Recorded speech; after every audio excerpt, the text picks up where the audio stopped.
A lot of people think English grammar is just a big, messy pile of rules, right? But what if I told you it's not random at all? It's actually built logically, kind of like a building, piece by piece. Well, today we're going to look at the blueprint. All right, let's get right into it. We're going to go on a little journey today, starting with the tiniest letters and building our way up to full sentences. And look, this isn't about memorizing a bunch of boring rules. Nope, it's about seeing how it all connects, how it all fits together. So where do we even start? Well, we start at the very, very beginning, with the alphabet. These are the smallest possible pieces of the entire language. Now, when you put those letters together, you get words. Simple enough, right? But a word isn't just any old jumble of letters. It's got to do two key things. First, it has to actually mean something. And second, it needs a job, a role to play. And that's what we call its part of speech. So cat is a noun, run is a verb, happy is an adjective. Each one has a different job. And knowing these jobs is super important because that's what lets us build bigger things. Okay, so we have our basic building blocks, which are words. Now we can start putting them together. The very next level up in this structure is something called a phrase. So what in the world is a phrase? Well, you can think of it like a little group of words that work together to add some extra information or detail. But, and this is the really important part, a phrase does not have a subject and a verb. And because it's missing those two key players, it just can't be a complete idea on its own. Just take a look at these. In the morning, a beautiful dress, very quickly. See, they add some flavor, they give us more information, but they don't tell us who is doing what. They're just fragments. And yeah, just like words have jobs, phrases do too. There are actually a bunch of different kinds. Noun phrases, verb phrases, you name it. We're not going to get into all that today, don't worry. Just know for now that each type is designed to add a certain kind of detail.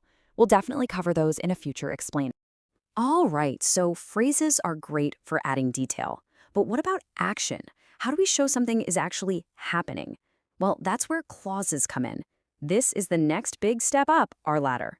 And this is a total game changer. Because unlike a phrase, a clause has to have a subject and a verb. It's got both.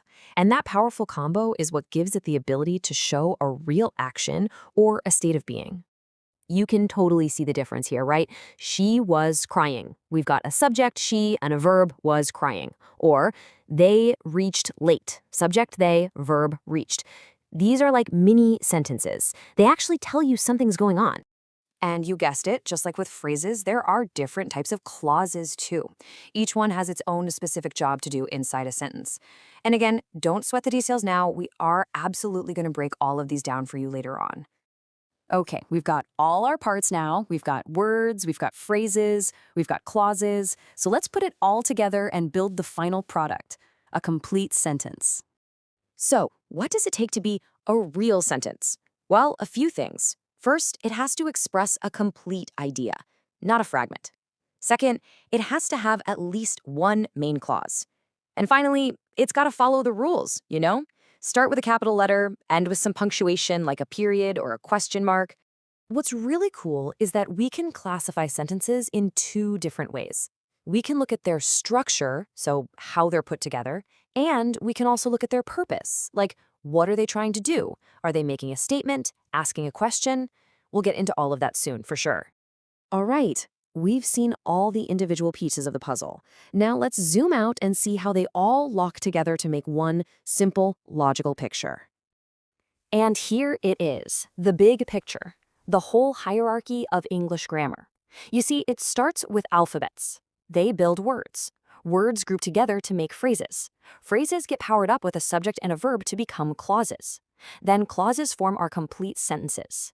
And finally, sentences come together to create paragraphs and whole texts. It's just a ladder, one step after another. Simple, right? Now, this is maybe the most important thing to remember. Grammar only gets confusing when you try to jump ahead and skip a step. If you can just get this order down, you've got the foundation for everything. So why should you care about any of this? Well, because grammar isn't just some boring subject in school. It's literally the code behind every single thing you read and write. Once you can see these structures, these words, phrases, and clauses, you'll understand what you're reading on a much deeper level.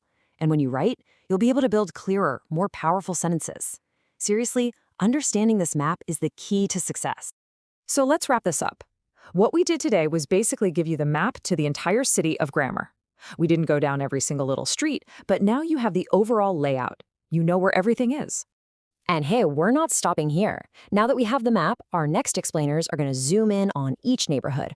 We'll explore every part of this structure, piece by piece. And up next, we're going to take a really close look at the parts of speech. So the next time you write something, just for a second, think about how you're building it. From the letters, to the words, to the phrases and clauses. It's pretty cool, right? If this little blueprint helped you out, do us a favor and hit that like button, share it, and of course, subscribe to Nest Lingua so you don't miss the next part of our adventure. Thanks for watching, and we'll see you next time.